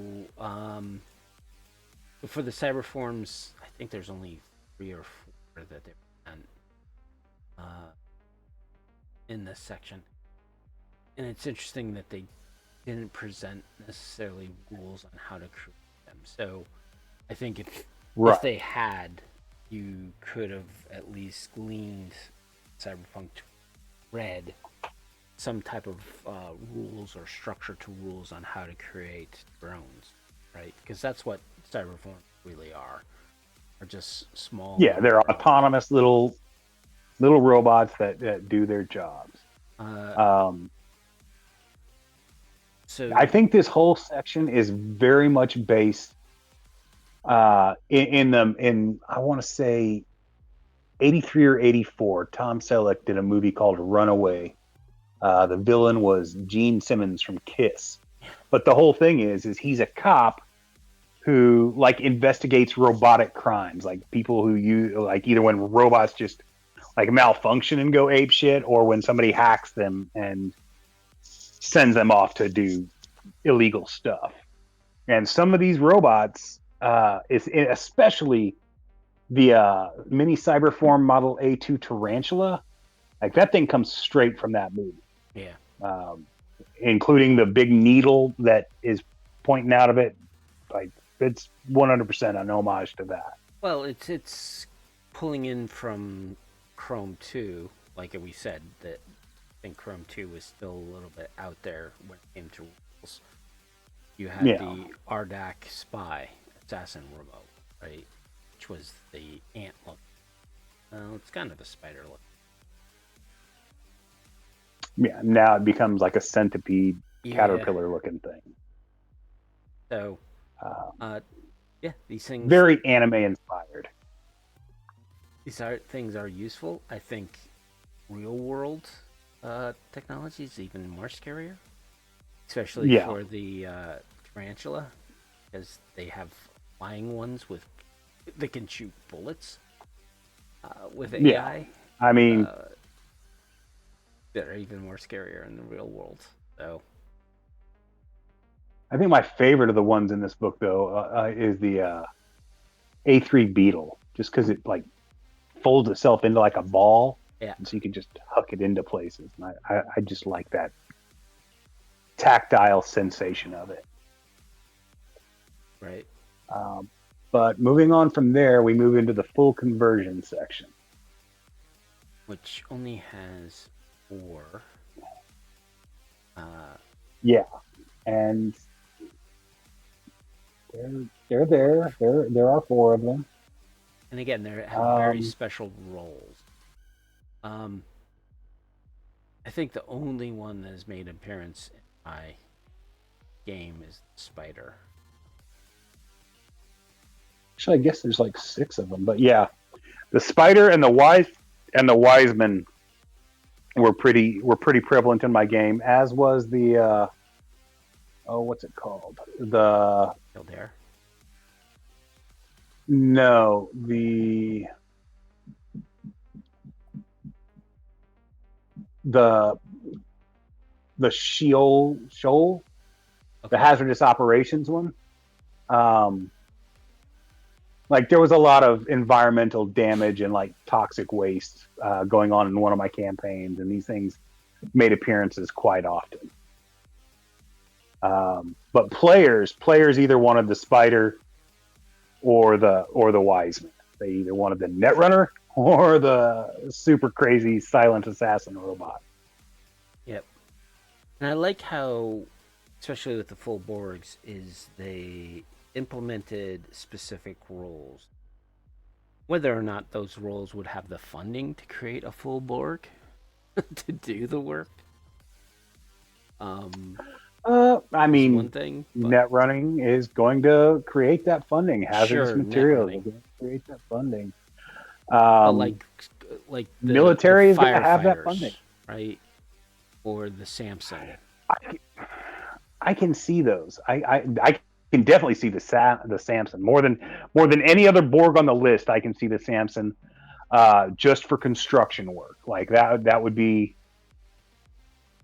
the basic model for anything happening in heavy construction Yeah, but of would a any kind. corporation pay for its employee versus hiring a nomad group to come in I and do mean, the the nomads construction? are great, but they're not going to be able to, like, one guy is not going to be able to lift up like a giant pallet of stuff with his bare hands or, survive walking through,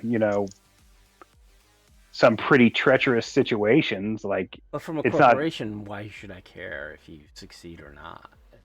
Get it done because because I'm it's paying you. cheaper to hire one person to do it than it is to hire a whole team of people to do it. It's the same reason, corporations, even though they can rely on nomads for trucking, they'll also have their own shipping department with their own trucks. Yeah, guess so. And a semi is super expensive. If you run a construction corporation, if one guy is going to replace your backhoe, your forklift, your whatever, it would be more cost efficient, especially if if he gets injured on the job, and you have to pay out that workman's comp anyway. It's better to have him paying you off and owe you money to do it. I definitely see that happening.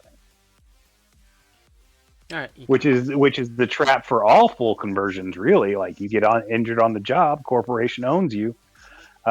You suddenly have a body again, but you got to pay that shit off, yeah, as opposed to like a healthy system where workman's comp pays for your rehabilitation and all that shit. workman's comp This and is America. We where? don't do that. Cyberpunk 2020. Yeah, this is Workman's America. We comp. don't. We don't. What's that? We don't. Yeah, I mean, 2020. It goes the same way that disability and Social Security are going. yeah, and I think think people often give corporations some more intelligence than the management, how they think of things. Anyways, that's getting into the whole different thing. So the next part after the full Borgs is they present two power armors, one from Trauma Team and one for Arasaka, which is more or less, they're more civilian than the previous ACPAs presented in the lore. Yeah, it's a bit smaller. It's a bit more streamlined. It's really just a little bit bigger than like a hard suit style. It's not quite as light as the Militech or as the Grasshopper, or even the Militech Commando. Not Commando. Yeah, Commando. It's probably on par with the Commando. Yeah. Well, I mean, so it's more civilian, right? So the Arasaka is there for riot control and doing actual police work. You know, you're not necessarily. Yeah, it's their security armor. Yeah. Yeah, it's not their heavy military assault unit. It's security.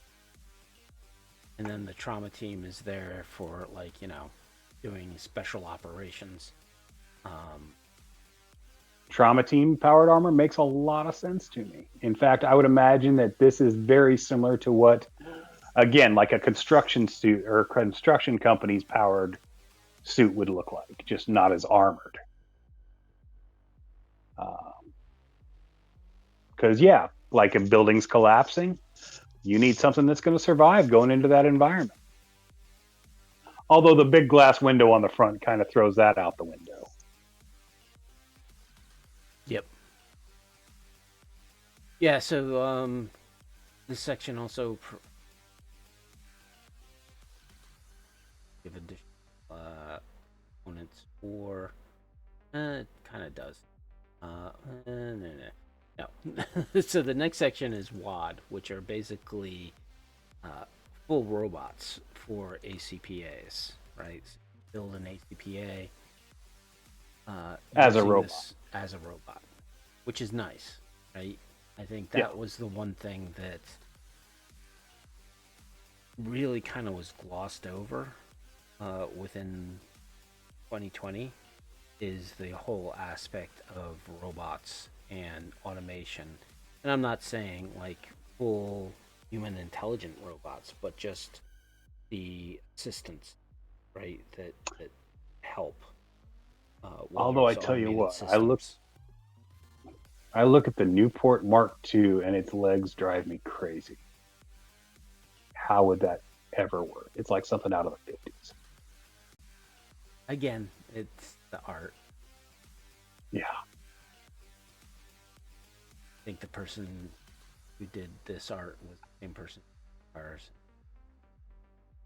Well, I don't think I think it's two different artists because the Scarabee makes sense to me, with the exception of the weird middle arm penis thing. Yeah, those are definitely two different artists, just because of the style. But the Newport looks like the same person who did ours. Yeah, I'll agree with that. How dark, how weirdly shaded. Yeah, so WADs they're geared more towards the civilian work, but I think with Cyberpunk 2077, especially in Phantom Liberty, where you have the Chimera is a WAD. Could definitely create using maximum metal the Chimera in 2020. Yeah, you could absolutely. This is how you would do that. This is the template for that. And you can use my site with the ACPA generator. 100%. So keep that in mind. And then the final section of this book is maintenance rule, which was a nice. This was so long in coming and so needed. Not Well, only your standard gear maintenance, but cybernetics maintenance. This is the first time that even gets mentioned. it is. The thing that I've had with my players is it's too much bookkeeping. It's a lot of bookkeeping. It's very much for like an advanced, like, you want that realism, you want the grittiness. It would be a very episodic style play. I've used them. I've used them to great effect. But it's not for every game, and it's certainly not for every group. Yeah. For those who like bookkeeping, which Yeah, it all depends on your players. Um, like I like bookkeeping personally. I mean, I just I think do too. Like I'm one of those people who's like the GM. Oh yeah, we're gonna make you a counselor of some town. And I'm like, okay, yeah. here's all the edicts I'm doing. This is the other city ordinance or projects I plan on doing for the city and handing it to the GM and basically giving him 10 I mean, pages to read. He's like, yeah, we're not doing all yeah. that. Like, And if I've got a piece of gear on my character, I will tell you exactly where it is. Like it's on the hip on a reverse draw pistol leading across my waist, on the back, like on, or that's hidden in my boot on the right side, with a quick draw sheath. Something like I will go into that level of detail. yeah. So that's Chrome 3. Um, Out of the four, yeah, I'd definitely pick it up. I mean, all the Chromebooks. Like, you can't go wrong with buying a Chromebook. Of the four in ranking, I think overall I'd probably give, this would probably be the last one that I bought if I was really on a budget and having to pick them up one at a time. Yeah. Uh, just for overall usefulness and overall style, I think it's the weakest of the four. But that by no means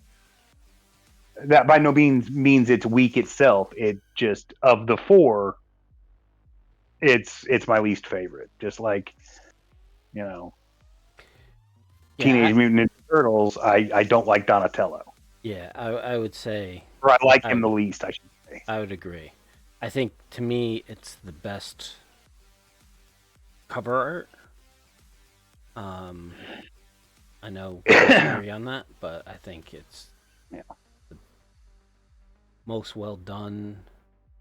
I understand you I might not mean, understand it, but but from a talent point of view, I definitely think it's in at the higher end. Like, the artist is very, very skilled. Um, I definitely more skilled than the cover art for issue 4. Uh, but like I said, thematically, it seems too close, and like my eyes don't want to focus on anything, and I don't know what's going on the page. right. Yeah, so yeah, I kind of agree with some of your points. Definitely Yeah. one of the weaker. I mean, it does have some good nuggets in it, but I don't think it's necessarily something that. The maintenance rules are fantastic. The addition of drones uh, is great. Um, but overall, there's just not a whole lot of innovation. Cyber Yeah. threads are cool, but again, I think that section could have been a little larger. Um, I think they could have given a wider selection of animals. Uh, Yeah. it could have used some guns. I'm not gonna lie. Like, it could have used some guns, True. Very true. or just some weapons of any kind, And I think that's just to cater to that demographic. why them combining the chromes together into just 2 supplements as opposed to all 4 Um, Yeah. there's definitely great things out of this one book, but like we said, if they were 4 separate books, this would probably be the least one I would recommend Yeah. on purchasing. Just because I of mean, the there value are that or the value yeah, into your game that each of them can provide. yeah, there are enough specific things that the other books bring to the table uh, that make them worthwhile purchases on their own. And that's Yep. not to say this one doesn't, but like we said, it's just of the 4, this is the least impactful. Right. So I think that's going to do it for our show. I know we're a little over. Yeah. Got 2025 coming up. I want to try to get some more interviews getting in, so I'm going to try to put in a little more effort towards getting some of the Cyberpunk Red authors, start getting them Me interviewed. I also want to get some of our old guests back on, just because I know Oh, when absolutely. we did our interviews with a lot of them, they weren't necessarily too hype on the whole Cyberpunk 2077. And I know Yeah. that was I think by pre this Phantom time, Liberty. most Yeah, of them have probably played it at this point. we hope. So definitely love to get them back in and continue to talk with them, because a lot of them we've had great conversations with, and I think a lot of we've had several questions still open, and really need to go back and touch base with these guys. Plus, I mean, we just really love talking to them. Like every time we have one of these guys on the show, it's like we've known them for years. Even though for the most part, it's the first time we've ever physically spoken to them. Yeah, and definitely get Rob Barefoot, James J. Gray, and James Hunt back on.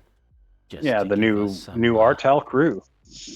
Just to give us some updates on where they're at with some of this stuff, and try to glean some information.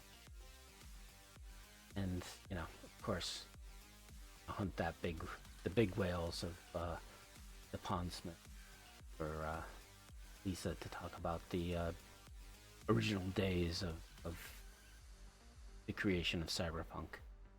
Yeah, back in the days of yore. Yeah. So we'll see. I'm Cybersmily. You can check me out on cybersmily.net. I have a bunch of utilities for Cyberpunk 2020, some utilities for Cyberpunk Red. Hopefully, I will pick up my game and do some more little utilities that you can use on my site for, like the Scream Sheet. Definitely want about that. I know I have some other things I've planned for, but have not gotten to in the past year or so. So I am going to, as a New Year's resolution, I'm going to try to get to it. I am on various Discords, so any of the main Discords you can do an at Cybersmiley, and I will most likely reply. I have my own Discord for well, it seems like a lot of them are Cyberpunk 2020 players, but we have good conversations over there. Try not to get too political. Some topics come up, but Recent events have pushed that yeah. ethos to the edge. There's always that try to control in any channel, Yeah. keeping it together, because the problem with Cyberpunk is it's about the dystopian future, and well, Yeah, I mean, Cyberpunk itself says, you're in it, political. Right? We're living in it, so oh well. Anyways, so yeah, I'm on Discord. I'm also on the various Reddits for Cyberpunk 2020, as Cyberpunk Red, Combat Zone, Low Sodium Cyberpunk, and Cyberpunk Game. So I am all about Cyberpunk. So that's about it from me. All right, I am Wisdom 000. aka Derek Bernier. I run Datafortress2020, the largest, most comprehensive Cyberpunk 2020 site that's out there. You can find me there. You can find me on Facebook, where I am the moderator or administrator, one or the other, sometimes both, at the Cyberpunk 2020 group, the Data Fortress 2020 group, and Cybernation Uncensored, their Facebook group. You can find me on most of the Cyberpunk Discords, although I'm nowhere near as spread out as my buddy here. I'm on the Reddit groups, where I mostly lurk, but you can find me there if you're looking. Let's see. I'm not on Instagram. I did recently join Blue Sky, although I very rarely look at it. And I don't have that information in front of me because I don't look at it very often. Yeah, I might join Blue Sky. I got on it, but I haven't figured out how to really make the most of it yet. Yeah. But yeah, there we go. We'd like to thank Rob Mulligan and Cybernation Uncensored for hosting us. Here. Both here on Twitch and for hosting our playlist on YouTube at the Cybernation at the Tales from the Forlorn Dopes playlist on the Cybernation Uncensored channel, where you can find all of our old episodes and interviews and all that good stuff. By all means, use any of these avenues to reach out to us. We love to hear from you. We love to talk Cyberpunk 2020, Cyberpunk in general. We just love to talk about it. Hit us up with your comments, suggestions, criticisms, really anything, questions, anything. Yep. We love to hear from you. And we'd like to thank you all for joining us in this new year, and we will see you again the first week of February. Yes, first week of February. All right, everyone. Enjoy.